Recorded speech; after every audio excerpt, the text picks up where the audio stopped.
Welcome back po sa Panahon TV mga kababayan. Ngayon naman po ay makakasama natin si Pag-asa Weather Forecaster Alvin Pura para sagutin ang ilang katanungan kaugnay sa lagay ng panahon. Good morning, Mr. Pura.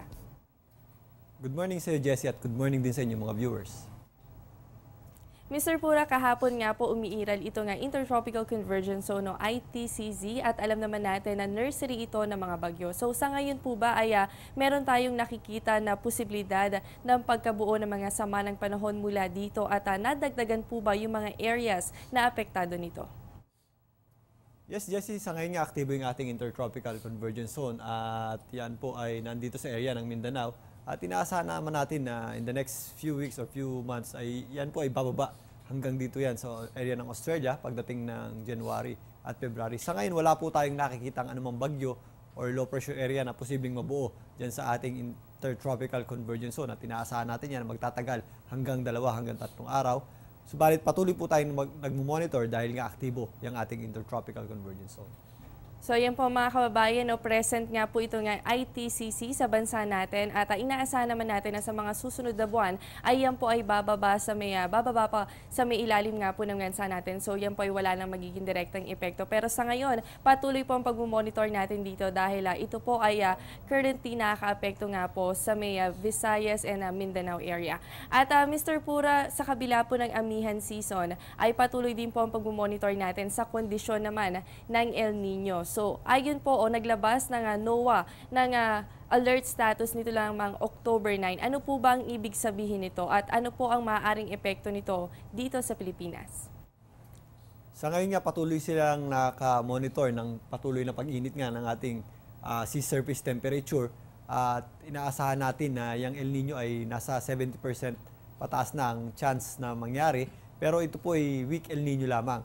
At ganyan po, meron po tayong tinatawag na lag or delay. So inaasahan natin na kung matutuloy po ang El Nino natin, maaaring sa last quarter ng taong ito or sa end of this year hanggang early 2015 ito mangyayari.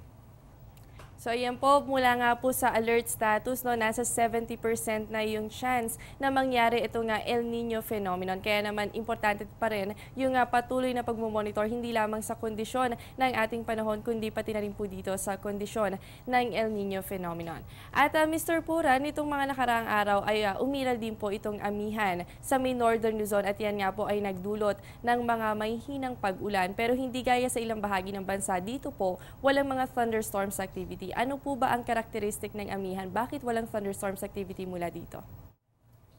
Usually ang amihan po ay cold and dry or malamig at tuyong hangin. So yung pong cold and dry air natin, yan po ay hindi favorable sa production ng mga thunderstorms. So halos wala or bihira po ang ating thunderstorms pag naapektuhan po tayo ng northeast monsoon, lalong-lalo na dito sa western section ng ating bansa. Pero pag yung ating northeast monsoon ay may kasunod na easterly sa tinatawag, nagkakaroon po tayo ng tinatawag na tail end ng cold front. Diyan po sa tail end ng cold front, mas mataas po ang chances ng mga thunderstorms natin dahil nakikreate po yan ng lift at favorable po yan sa production ng ating mga rain clouds. Pero pag daan naman po niyang tail end ng cold front natin, yung ating amihan nga, pag naka-apekto na sa ating landmass or sa ating bansa, yan po ay malamig at tuyo. So usually, bihira po ang ating mga thunderstorms at mga malalakas na pag-ulan. Kung may mga pag-ulan po tayo, mahihina lamang po yan or mga light rains lamang po.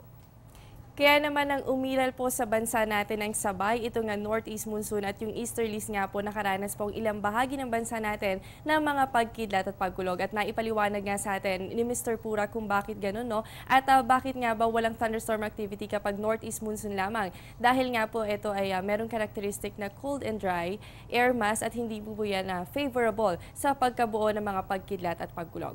At Mr. Pura, ngayon nga po sabay naman ang umiiral itong amihan at ITCZ o yung Intertropical Convergence Zone. Meron po bang possible na epekto itong amihan sa ITCZ or yung ITCC sa amihan?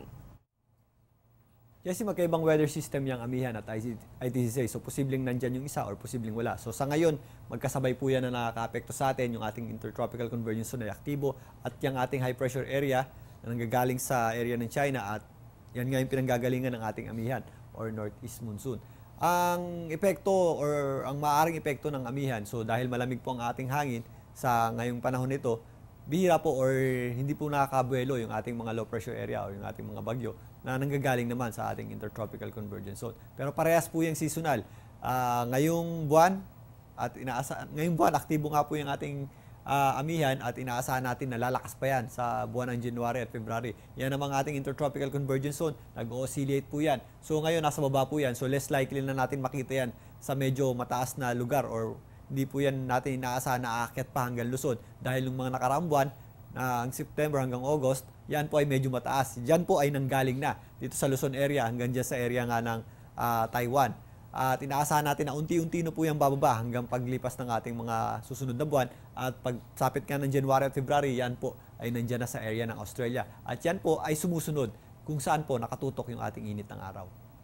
Ulitin lamang po natin mga kababayan, no, itong amihan at ITCZ, magkaiba po siyang weather system. So wala po itong direktang epekto sa isa't isa. At ito nga pong ITCZ, no, nito nga mga nakaraang buwan ay umangat na hanggang dito sa atin sa Luzon. Kaya naman sa mga susunod na buwan, ayon nga po kay Mr. Pura ay tuluyan na po ito nga bababa pa mula sa ating bansa.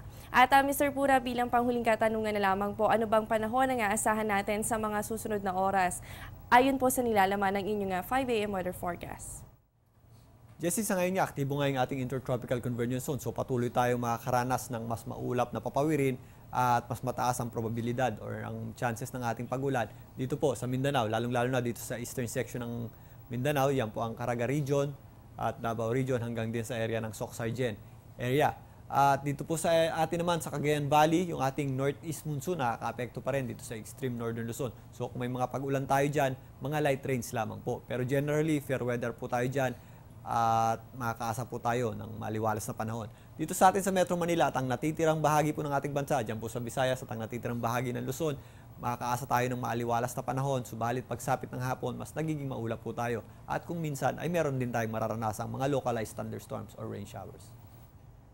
Kaya naman po sa mga pamilya na may lakad ngayong Sabado, importante pa rin po ang pagdadala ng payong dahil posible pa rin na makaranas ng mga pag-ulan, lalo na po mamayang hapon o gabi. Dito po yan sa Metro Manila. Pero dahil patuloy pa rin po ang pag-iral ng amihan sa may Northern Luzon, asahan din po natin ang mga isolated light rains. Habang dyan po sa may Mindanao area, importante po talaga yung pagdadala ng payong at pagmumonitor sa lagay ng panahon dahil meron po kayong intertropical convergence zone at yan po ay magdudulot ng mga mahina hanggang sa katamtamang pag-ulan. Maraming salamat po Mr. Pura at wag po kayong aalis at magbabalik pa ang Panahon TV.